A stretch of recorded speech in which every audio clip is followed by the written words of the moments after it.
Move Africa, un monde nouveau vous appelle. Non, c'est celui-là. D'accord. Lui, je sais que c'est lui. Et c'est aussi lui-là. Non, celui-là. Non, mais c'est plutôt lui. Oui, il s'appelle Docteur Philo. Oui, celui-là.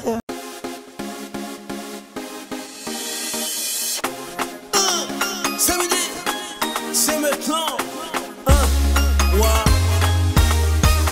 C'est midi, c'est maintenant. Du lundi au vendredi. C'est midi, c'est maintenant. On s'amuse en apprenant. C'est midi, c'est maintenant. C'est utile et c'est pour vous. C'est informer, éduquer, divertir.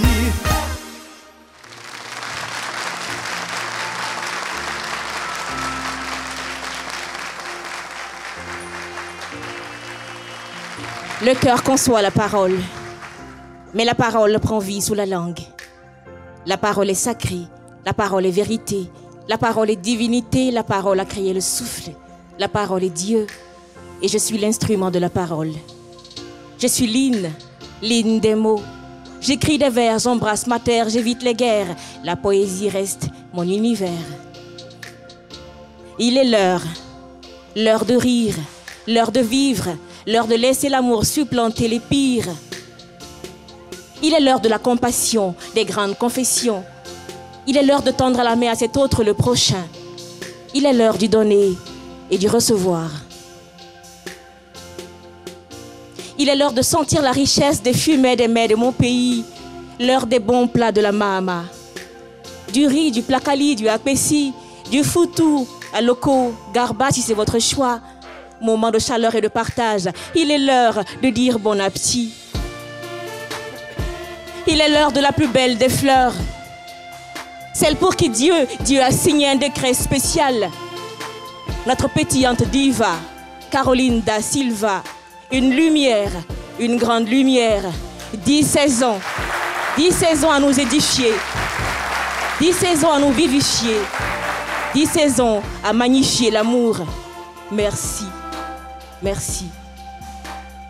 Il est l'heure des grands instants, ceux de toutes les lumières, quand le grand jour bat son plein. Il est l'heure, non plus des étoiles, parce qu'ici, nous sommes des bouts de soleil, parce qu'on est à c'est midi, c'est maintenant, c'est midi. L'émission utile. Wow. C'est midi, c'est la télé utile. Merci infiniment, Lynn des mots, pour ces mots chargés d'émotions. Bienvenue à tous dans les jeudis de C'est midi, la lucarne qui fait la part belle à l'excellence. Au sommaire de ce numéro, le thème suivant, JBJ Vami, un député pas comme les autres. Docteur Philo sera là, il est déjà installé dans sa chronique. Rétro, c'est midi. Voilà. Rétro, c'est midi. Pas c'est midi, rétro, c'est midi plutôt.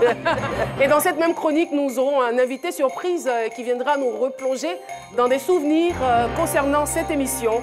Elle également, elle est là, installée. Eh oui. Exactement, exactement. Ah, vous êtes donc sur RTI1, la chaîne nationale ivoirienne. Merci d'y rester parce que c'est midi. C'est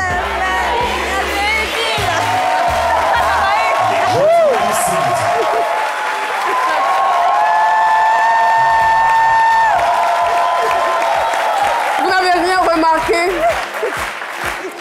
Vous n'avez rien remarqué, Nadia et Philo? C'est quoi? J'ai l'impression que c'était mitigé là. Ah oui, oui. Ouais, parce qu'on a entendu c'est midi, c'est maintenant, c'est midi, c'est la télé utile. Vous n'avez pas tort, parce que nous avons changé de slogan. C'est midi, c'est la télé utile.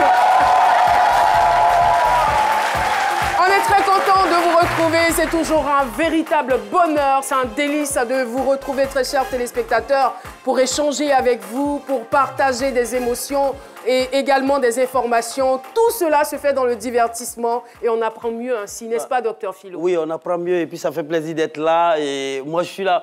C'est un baptême de feu. Hein. La saison dernière, je n'ai jamais été là en début d'émission les jeudis. Donc, je suis là pour la première fois. Et puis, déjà, c'est midi, c'est chic, j'ai dit comme ça au début. Vraiment, il venait vers la fin. Et on est là pour faire plaisir aux téléspectateurs avec ces paroles qui nous vont droit au cœur, ce à quoi on a assisté tout à l'heure. Alors, Rétro, c'est midi, c'est le nouveau bébé, c'est mon nouveau bébé, c'est notre nouveau bébé. Et donc, on va aller dans les fins fonds de la création de ces midis, des anciens chroniqueurs, ceux qui étaient derrière les caméras et autres. En tout cas, comment c'est midi est venu là, c'est cette chronique-là qui est là cette fois-ci. Rétro, c'est midi. Ouais. Dégrainer les temps forts, les anecdotes de ces 9 saisons. Nadia Savé. Oui. Comment ça va? Ah oui, ça va très bien. Ça va très bien. Déjà, vous avez l'accent. Hein? Ah oui, je vous ai pas dit, hein, je parle Londres. Vous parlez quand? La semaine prochaine. C'est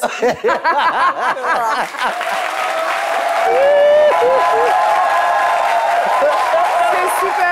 Alors, tous les jeudis, vous aurez droit à Fil Rouge. Fil Rouge, notre invité est là du début à la fin. Et comme je l'annonçais à l'entame de cette émission, eh bien, c'est une rubrique qui est consacrée, on va dire, à l'excellence. Ouais. Donc, les personnes qui ont un parcours atypique, des concepts particuliers à développer seront donc sur ce plateau. Et pour ce premier jeudi de la saison 10, j'ai failli dire du 10... Pardon? Du 10. Je me suis laissée distraire par l'oreillette. Hein? Voilà. Alors, donc, pour ce premier numéro de Fil Rouge de la saison 10, je vous laisse découvrir le portrait de notre invité.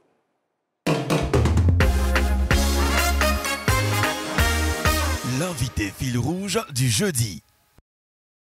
JBJ Vami, un nom qui résonne comme abnégation et patriotisme chez ses concitoyens. Titulaire d'une maîtrise en économie et gestion d'entreprise obtenue à l'issue de ses études supérieures en France, il rejoint Médecins sans frontières MSF à France en 2000 en tant qu'assistant contrôleur de gestion. 2 ans plus tard, son parcours l'introduit dans le secteur des hydrocarbures et est recruté comme responsable administratif et financier à Coris Group, inné au Tchad. Après une riche carrière qui l'emmènera, entre autres, à occuper le poste de directeur financier de Tishman Speyer France, il effectue son comeback au pays en intégrant le groupe Lafarge Holcim, où il est en charge de la mise en place du contrôle interne. Doublement élu maire en 2018 et député de Zionoula en 2021, JBJ Vami prône le concept de l'ivoirois, une rebaptisation du gentilé des populations originaires de la Côte d'Ivoire qu'il appelle de tous ses voeux. Explication dans quelques instants avec Caroline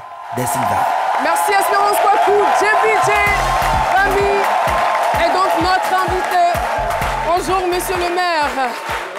Installez-vous, s'il vous plaît, visionnaire, révolutionnaire, homme politique, initiateur du concept l'ivoirois, député maire de la ville de Zionoula.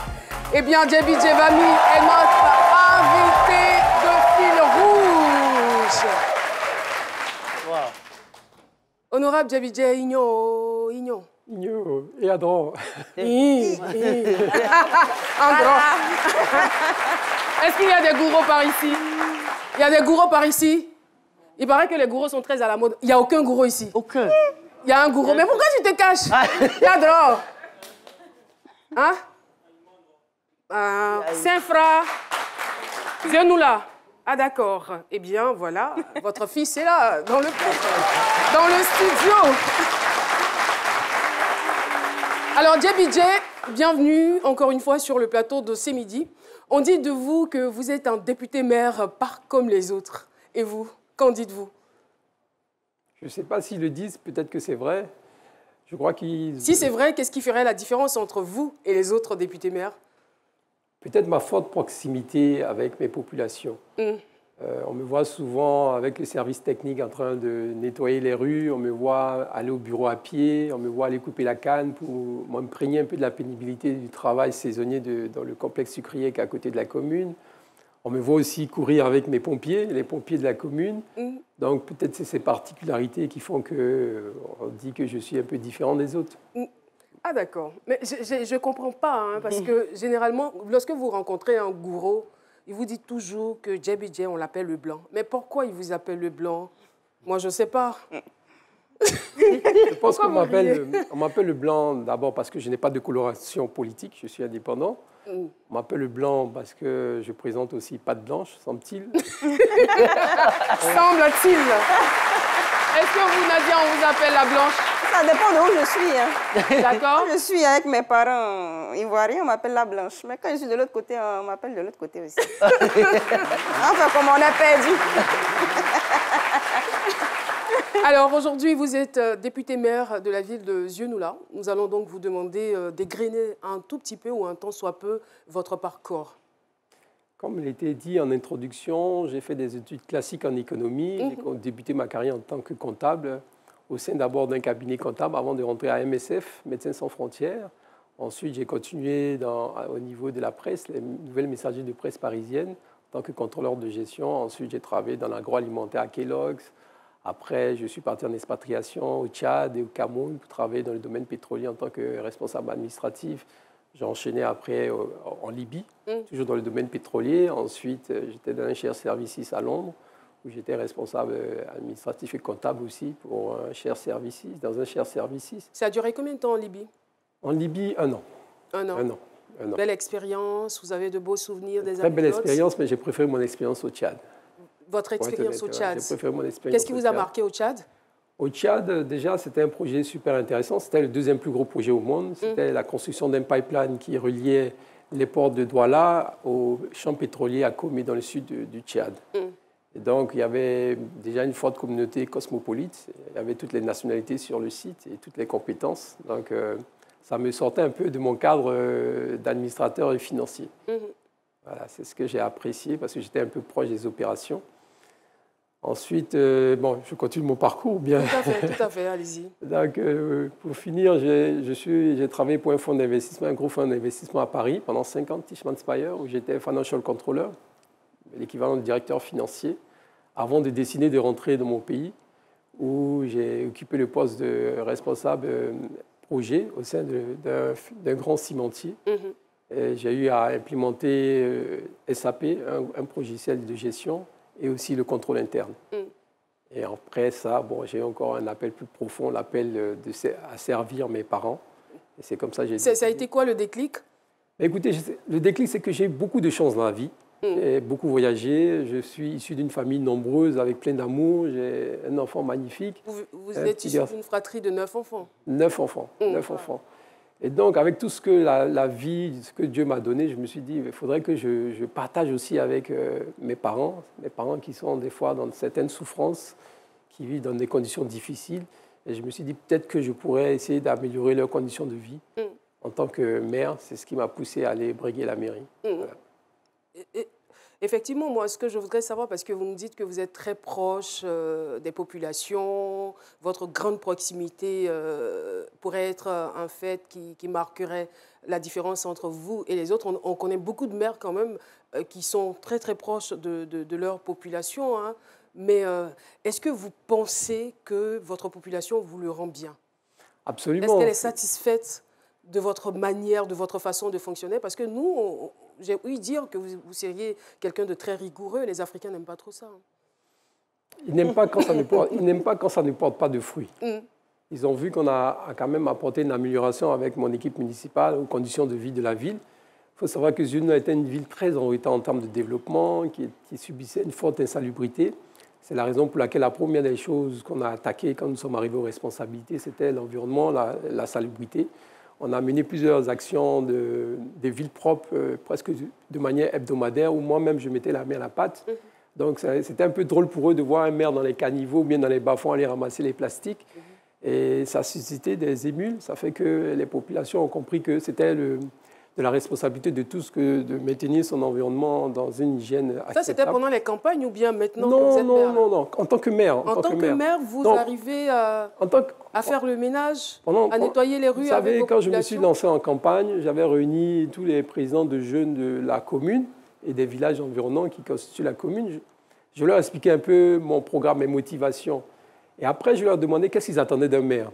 De manière systématique, ils ont tous répondu « Ah, vous les hommes politiques, vous venez avec de belles promesses, et une fois que vous êtes en responsabilité, on ne vous voit plus. » Je leur ai demandé, je leur ai dit, mais depuis que je suis né, je n'ai jamais entendu dire qu'un maire ou un député arrivé par coup d'État à son poste. Les gens que vous critiquez là, c'est vous qui avez voté pour eux, mais sur quelle base? Est-ce que ce n'est pas à cause des t-shirts qu'on vous donne pendant les campagnes électorales? Est-ce que ce n'est pas à cause des billets de 1000 francs qu'on distribue par-ci, par-là? Ou bien est-ce que ce n'est pas parce que c'est simplement un cousin du village que vous avez voté pour lui? Posez-vous les bonnes questions. Est-ce que vous avez analysé le programme? Est-ce que vous avez analysé les intentions du candidat? C'est ça qu'il faut se poser comme question. Donc, en somme, je leur ai dit, moi, je vais pas faire la politique de la main tendue, la politique du ventre. Je respecte trop mes parents. Je ne suis pas venu là pour acheter les consciences. Je suis venu me mettre à votre service. Donc, si vous me mettez aux responsabilités, je serai le premier boy de la ville. Et depuis que j'ai été élu, je leur ai montré que j'étais le premier boy de la ville, le premier serviteur de la ville. Voilà. C'est un peu ça les fondements de votre mouvement Éveil? Tout à fait. Tout à fait. Effectivement, je suis à la tête d'un mouvement citoyen qui s'appelle l'Éveil, pour l'éveil des consciences, où on essaie de sensibiliser chaque citoyen à sa responsabilité. Souvent, on a tendance à porter la responsabilité de nos manquements vers autrui, sur autrui. Et donc, aujourd'hui, on essaye de nous ramener à valeurs essentielles qui nous permettront de vivre en harmonie, pour avoir une vie harmonieuse et plus heureuse en communauté. Voilà un peu l'objectif du mouvement Éveil, le changement de comportement pour le mieux vivre. Donc, il y a le QR code qui va s'afficher au bas de l'écran. Donc, surtout les populations de jeunes, là, profitez pour poser des questions à votre mère. Alors, moi, je veux savoir, moi, j'ai eu la chance de vous voir sur les réseaux sociaux. Moi, il dit, ah, lui, là même là-haut. C'est quel comportement ça? Comment tu es mère, tu es dans la rue, mais comment est-ce que ces populations, vos populations voient cette proximité-là? Ou bien vous la faites comment? Je veux savoir, est-ce qu'il y a des gardes-corps autour de vous? Parce qu'on a vu des matchs des gars là où le ministre a train de courir un ballon, les gardes-corps sont derrière lui si tirés. Comment vous faites? Est-ce que vous n'avez pas vu ça? Non, nous, on n'a pas vu ça. Le garde-corps, monsieur le ministre, faut tirer le ministre tombe. Comment vous faites? Sans garde-corps, sans protocole? Non, mais vous savez, c'est naturel, parce que moi, je suis un homme issu du peuple. J'ai vécu dans une famille de fonctionnaires, mais comme vous le savez, comme vous l'avez dit, nous étions très nombreux à la maison, donc on a vécu le rationnement. Moi, j'allais jouer au foot à Djamé, j'allais faire les compétitions de taekwondo à Trècheville, on côtoyait les loupards de l'époque, j'allais passer mes vacances à Zionoula, tout en étant dans des écoles privées où la plupart de mes camarades allaient en vacances en classe de neige et ceci, cela. Donc, ça m'a permis de côtoyer un peu tous les mondes, donc d'être à tous les strates de la société. Et pour moi, c'est tout à fait naturel de me retrouver auprès des paysans. Quand moi, j'étais gamin, je passais mes vacances à Zionoula avec mes cousins. Et aujourd'hui, le fait d'être avec eux, l'amour qu'ils me portent, ça ne fait que me galvaniser. Et quand on pose des actions qui améliorent leurs conditions de vie et avec la reconnaissance qu'ils nous manifestent, c'est ça notre rétribution. C'est ce qui me donne l'énergie pour continuer à avancer. Est-ce qu'il n'y a pas eu des personnes qui ils étaient un peu sceptiques par rapport à votre couleur de peau? Bien sûr, il y a eu des doutes. C'est ça. Mais il faut savoir que déjà, j'ai démissionné pour me mettre totalement au service des populations une fois que j'ai été élu maire. Et je peux te dire que c'est la première fois où j'ai eu une rémunération aussi basse. Je n'ai jamais, même en tant que stagiaire, je n'ai jamais gagné si peu que ça de ma vie.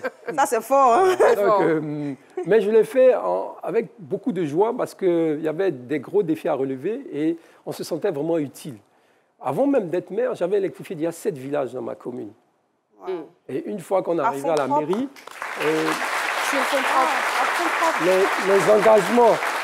les engagements qu'on avait pris auprès des populations lors de la campagne, on les a remplis au bout d'1 an. Wow. Le conseil municipal, nous avons construit près de 5 établissements scolaires. Nous avons créé une brigade de sapeurs-pompiers, j'allais dire civile, mais j'allais dire plutôt communal, puisque on ne dépend pas ni de l'ONPC ni de l'État, c'est nous qui entretenons notre brigade de sapeurs-pompiers, ce sont des jeunes volontaires de la commune. On a construit une bibliothèque qui va être totalement, entièrement équipée. J'ai construit une unité de transformation de plastique en pavé. On fait de l'embellissement avec le recyclage, la valorisation de nos déchets sur place. On est dans plusieurs activités du domaine du développement durable, parce que c'est que par ce biais-là qu'on pourra permettre le développement de la durée et puis offrir une opportunité aux générations à venir. Alors, monsieur le maire, sinon honorable, venons-en au fait. Vous militez en faveur d'un changement du démonyme ivoirien pour ivoirois. On veut bien comprendre aujourd'hui le concept. Il faut savoir que le nom a une influence très grande sur la vie et la trajectoire des individus. Le nom est une marque distinctive puissante qui détermine le rapport du porteur au reste du monde. En Côte d'Ivoire, quand on veut parler d'argent, on dit le djé. Donc, vous vous appelez JBJ. Donc, ce qui veut dire que vous avez beaucoup d'argent. Doublement. Si on veut partir sur la base. Bien, vous êtes d'accord avec moi? Oui, totalement donc, JBJ, le B déjà, ça veut dire double. Oui, c'est ça. Donc il a 2 fois plus d'argent. Doublement de J. Wow. Juste pour rire. Plus sérieusement, le fait de vouloir changer de gentilé n'est pas juste pour des raisons esthétiques. C'est beaucoup plus profond que cela. Vous savez, aujourd'hui, pourquoi je voudrais qu'on change l'appellation des habitants de la Côte d'Ivoire? D'abord parce qu'il a été établi que le nom a une influence sur le comportement des personnes et des choses. Tout à fait. Et secondo, notre nom actuel a une connotation péjorative. Beaucoup de nos concitoyens, dont moi-même, on a été raillés en disant, on nous a dit souvent, vous les Ivoiriens, vous ne voyez rien. Tout à fait. Et puis quand on observe dans la réalité, on se rend compte que quand même, il y a beaucoup de richesses qui sont créées dans notre pays, il y a beaucoup de ressources. Et puis nous, les Ivoiriens, c'est comme si on n'en voyait pas la couleur. Donc est-ce que vraiment ça n'aurait pas une incidence sur nous? Donc en fait, en voulant changer ce gentilé, c'est pour en même temps nous motiver, nous responsabiliser. C'est une forme, parce que pour parler en termes scientifiques, c'est une condition nécessaire, mais pas suffisante pour le changement global de mentalité. Moi, je suis d'accord avec ce que vous dites, hein, mais est-ce que c'est assez profond, la dénomination? Parce que je suis consciente que le nom a une importance, soit positive ou négative. Elle est chargée d'une certaine émotion, elle a une charge émotionnelle. Mais au-delà de cela, je veux dire que est-ce que le mal de la Côte d'Ivoire n'est pas un mal qui est plus lié à l'éducation qu'à la dénomination ou qu'au démonie? J'allais en venir.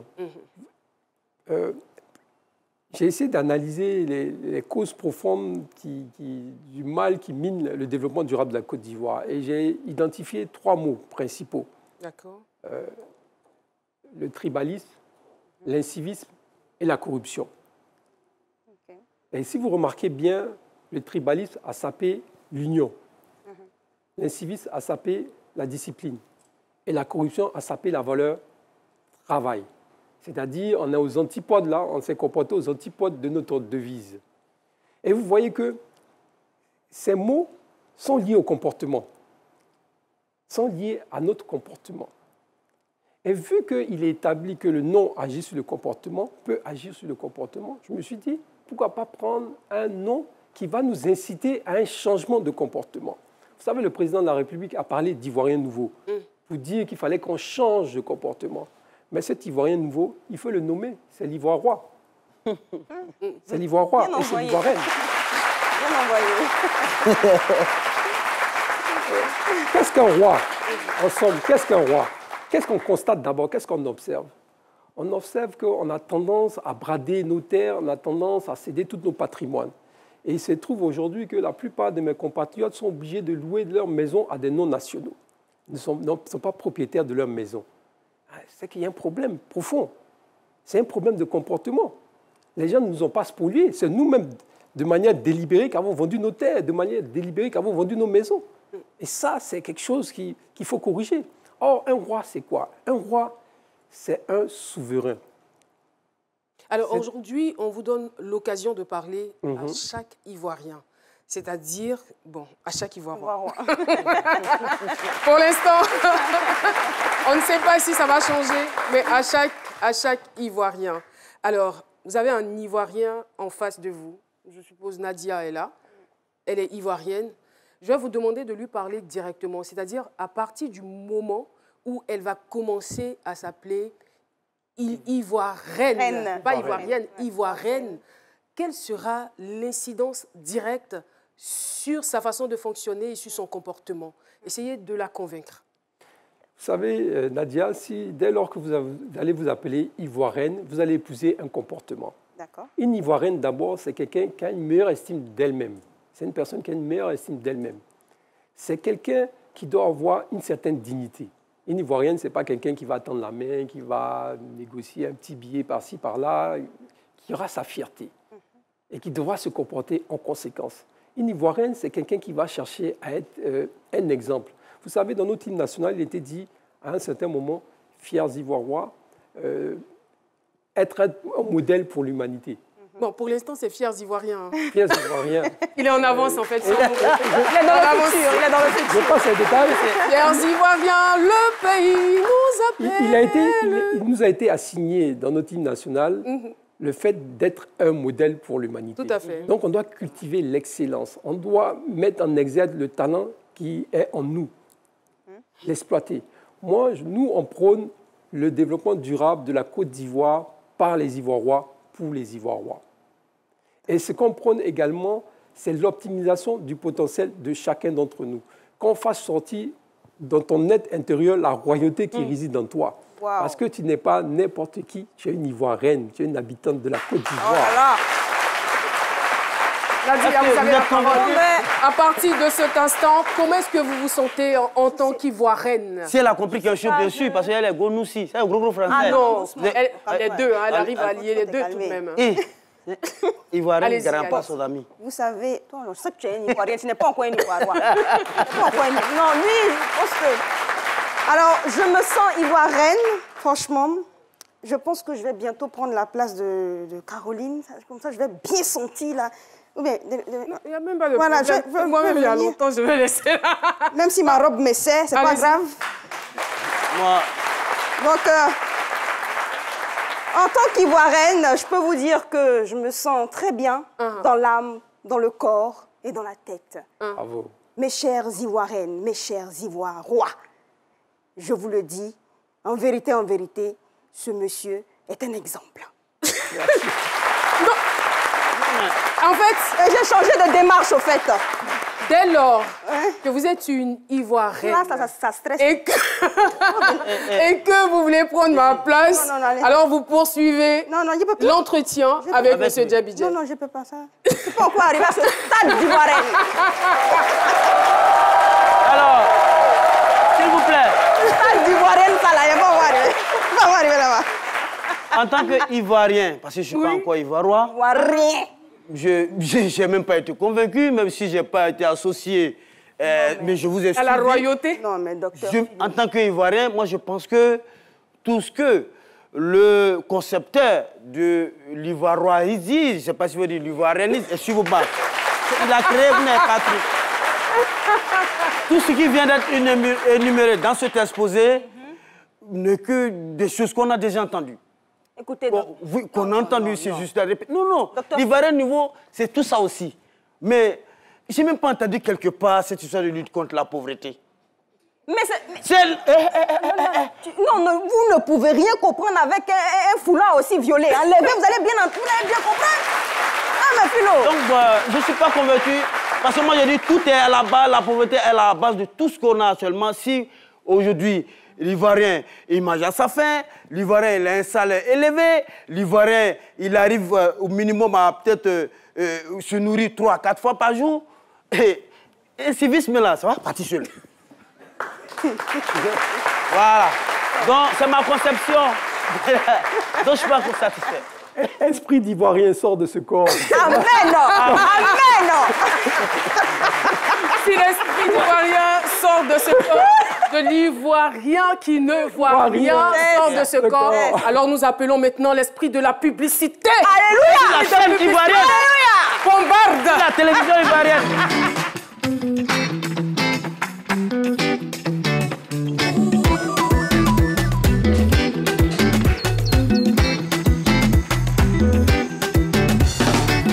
Chaque jour, nous sommes des millions en quête de plaisir et de réussite.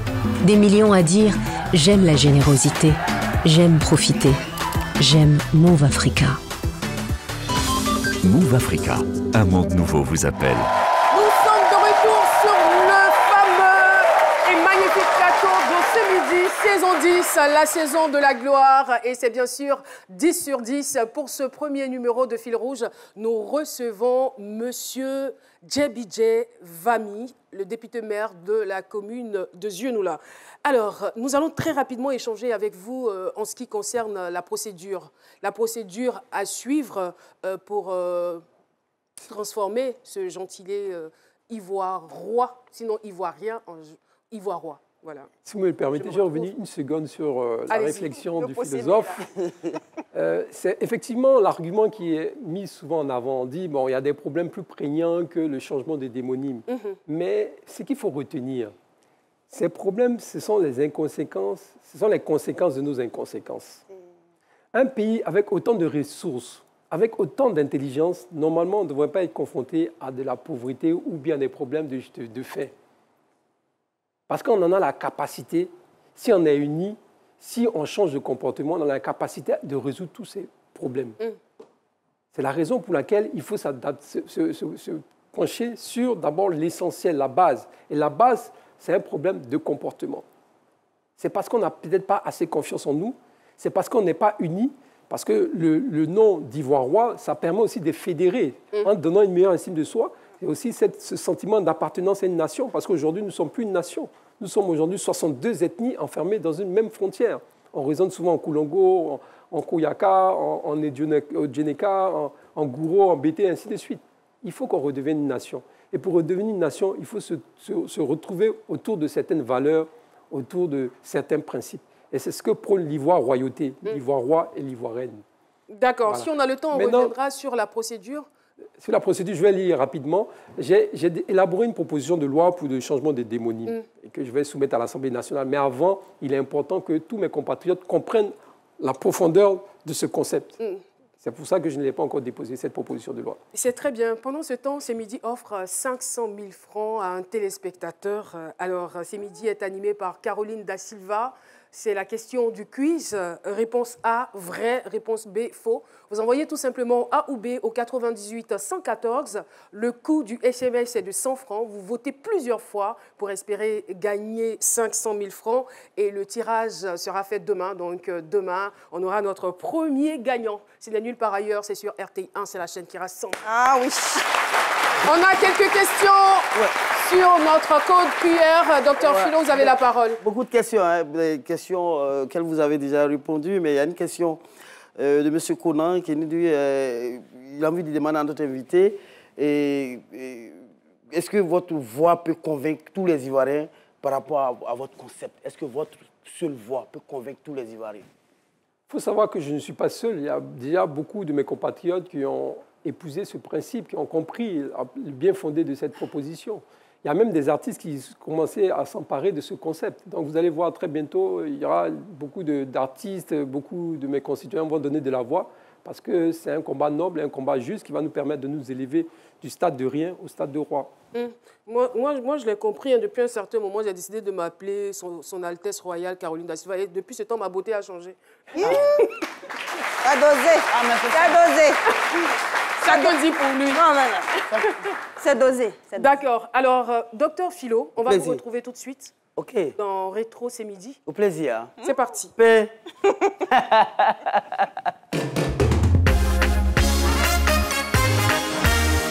Rétro, C'est Midi avec Docteur Philo. Rétro, C'est Midi. Aujourd'hui, sans plus tarder, on va recevoir des pionniers de cette émission. Moi aussi, j'en fais partie. Mais bon, avant nous, il y avait des gens pour asseoir les bases de cette émission. Il est ex-chef du département artistique de la RTI, M. Christian Douty, qui va nous rejoindre sur le plateau. Attends. Merci de l'applaudir. Scénographe indépendant basé à Paris. Christian Douty est donc notre invité. Ex-chef. Eh bien, vous avez vu les premiers plateaux de l'émission C'est Midi. C'est son œuvre. Merci de l'applaudir encore une fois. Christian Douty, bonjour et bienvenue sur le plateau de C'est Midi. Merci pour l'accueil. Ça va? Pas trop intimidé par les caméras? Parce que vous travaillez derrière la caméra. J'ai l'habitude d'être derrière.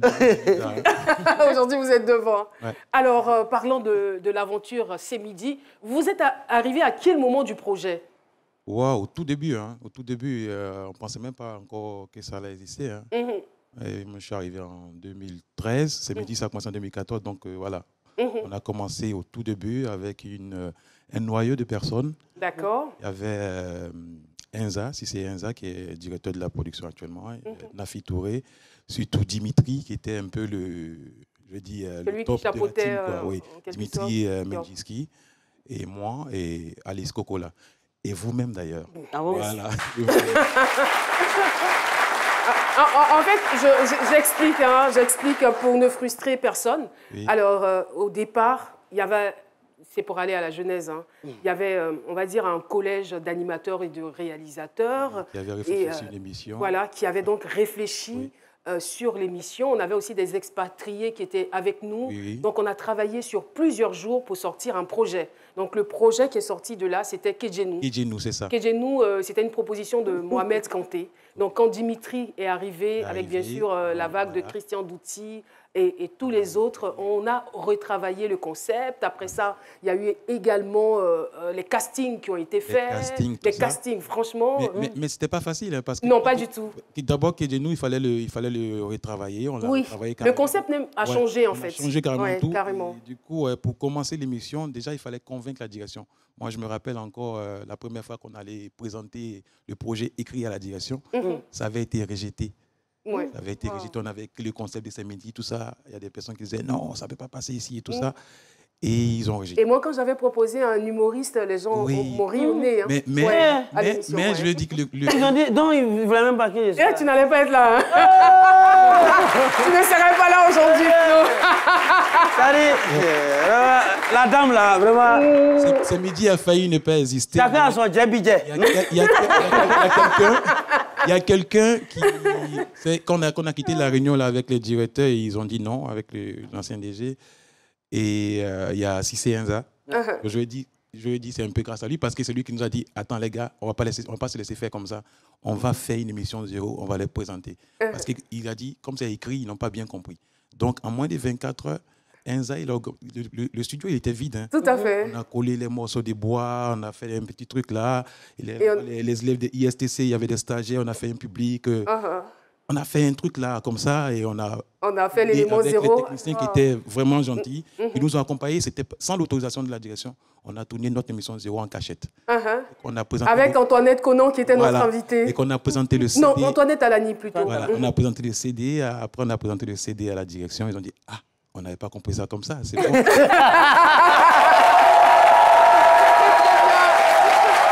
avons une vidéo. On a une vidéo. Je vous ai ramené la vidéo de la première émission. Et de bonne humeur, assaisonnée de sujets intéressants tels que les bienfaits de l'eau et les rencontres sur Internet, avec bien sûr un sujet passionnant, le mariage à tout prix. Voici donc le menu de cette mi-journée. Mesdames et messieurs, restez en notre compagnie parce que c'est midi, c'est maintenant.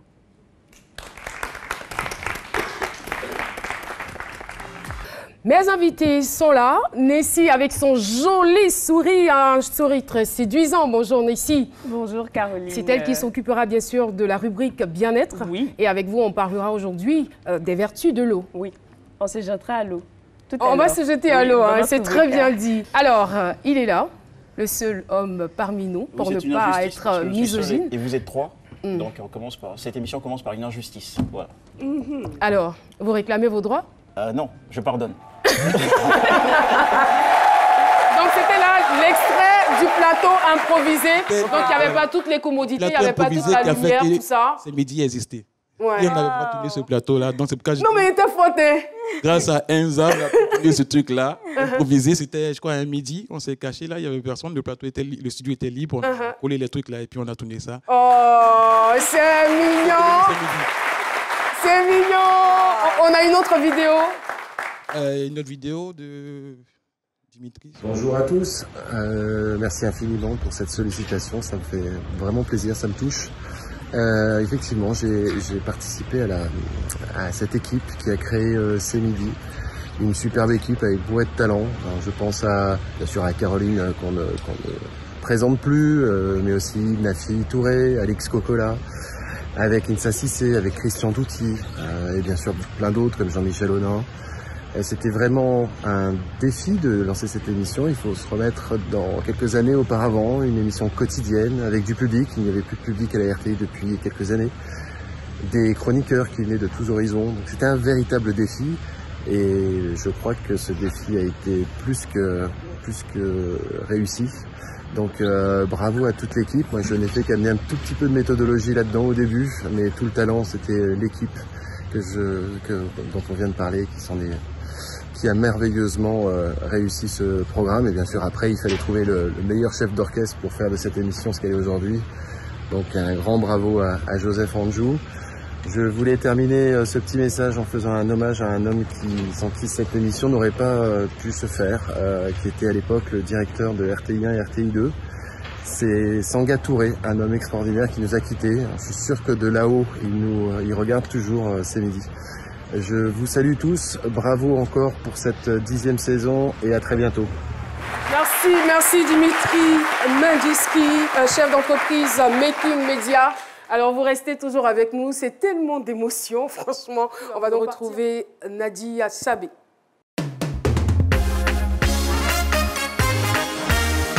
C'est Nadia Sabé. Bonjour à tous et pour ce tout premier numéro de C'est Nadia Sabé de cette 10e saison de C'est Midi, je vous offre aujourd'hui de façon inédite dans votre JT que je pilote une édition très spéciale. Vous connaissez tous l'émission Pipolémique, l'émission torride du moment. Tous ceux qui passent à cette émission n'échappent pas à l'unique et l'incontournable serpent Anaconda. Oui, vous le connaissez. Plusieurs invités y sont passés et cette fois-ci, c'est au tour de notre philosophe Albert Kwetezwe d'être face à Anaconda. Tout de suite, l'interview spéciale d'Albert Kwetezwe face à Anaconda. Merci de nous rejoindre face à Anaconda, c'est tout de suite. Il reçoit Kwetezwe Albert, philosophe d'État.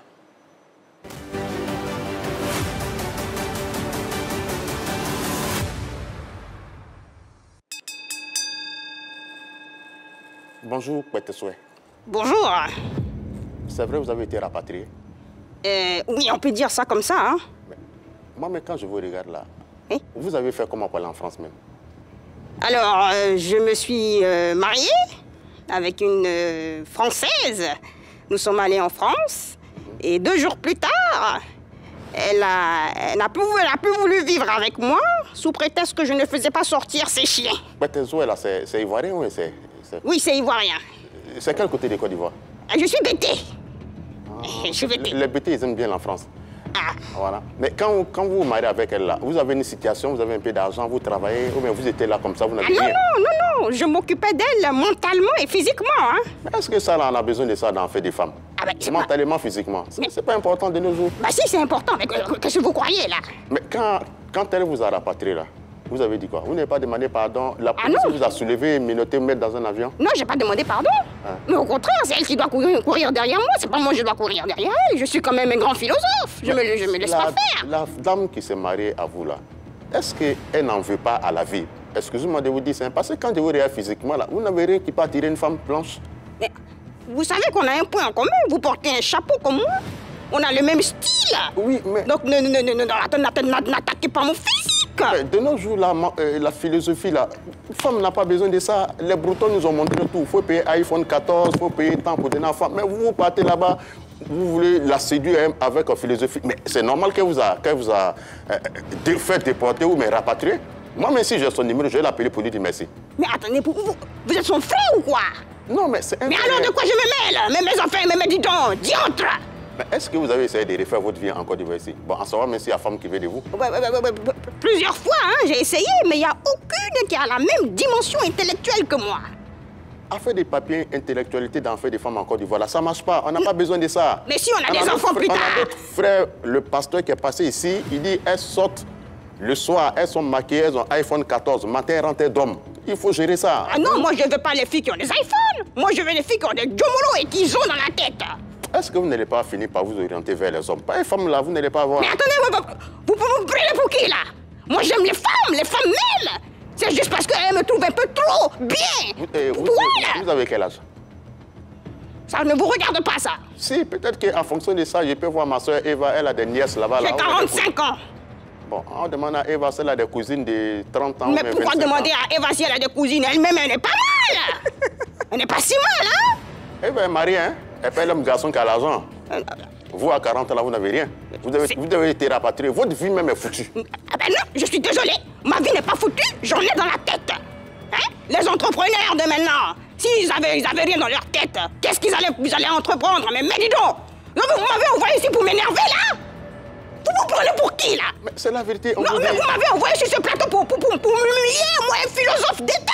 Non, mais attends là-haut. Mais le chapeau là même, il a été éteint. Autant enlever même jeter, ça ne va pas. Non, mais le chapeau, il a été éteint comment? Et vous, vos lunettes là, non, attendez là. Venez m'enlever ce micro de merde et que je m'en aille. Eva, c'est pas un malade mental que tu as envoyé ici. Non, on va se calmer. Non, je ne peux pas me calmer, Eva. Hein? Monsieur Albert Patezo, on va se calmer. On va se calmer. Comme c'est vous. Voilà, qu'il y a BT métis? Pas de violence. Comme c'est vous, il n'y a pas de problème. D'accord, on reprend de face à Anaconda. Il y a BT métis? Non, écoutez-moi très bien. Vous allez arrêter vos systèmes d'attaque physique et d'attaque mentale. Sinon, un jour, vous allez prendre des balles perdues et vous n'allez pas vous en rendre compte. À cause de vous, j'ai la moustache qui est en train de tomber et j'en tremble. Eva, non, mais attendez là. Eva, faut demander pardon pour moi. Monsieur Albert, vous allez vous calmer, voilà. Pour une fois, Anaconda est repentant. Voilà. Je m'excuse. Pardon. Voilà, c'était la fin.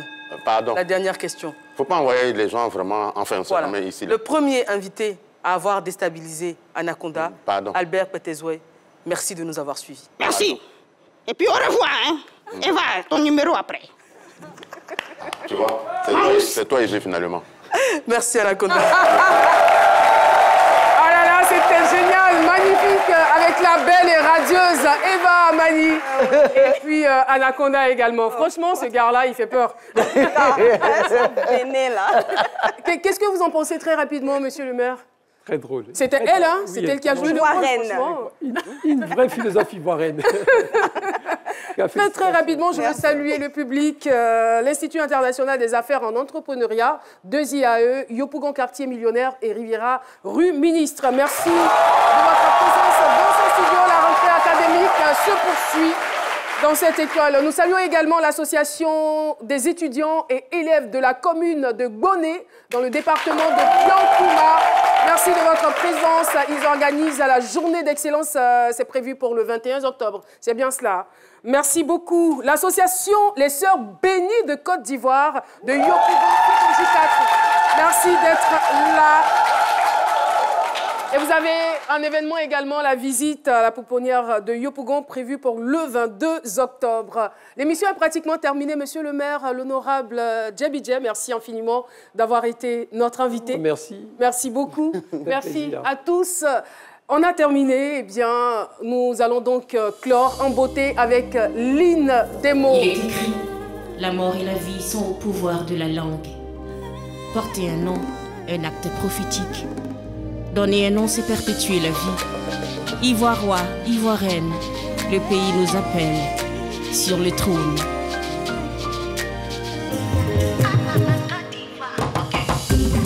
Porter un nom, un acte prophétique. Donner un nom, c'est perpétuer la vie. Ivoirois, Ivoirienne, le pays nous appelle sur le trône.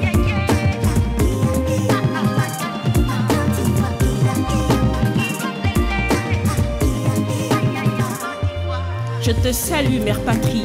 Pour toi, ces mots, mon beau pays. Terre d'hospitalité, de prospérité. À l'école, j'ai connu ton histoire. Dans les livres, j'ai appris tes victoires. Sur ces lignes, je grave de mémoire les vers que tu m'inspires. Côte d'Ivoire, ma belle nation. Terre de puissante passion. Pays des grandes clameurs. Tes enfants caressent ton honneur. Ils bénissent l'univers pour être héritiers de ta grandeur. Héritier de ta royauté.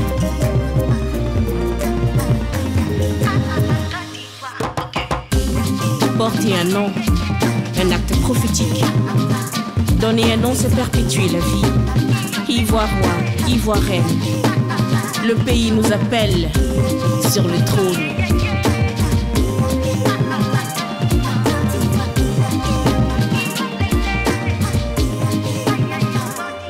Au nom de cette royauté, symbole de souveraineté, un homme grand par la foi, brillant sous toutes les coutures, honorable, Olivier Vamy.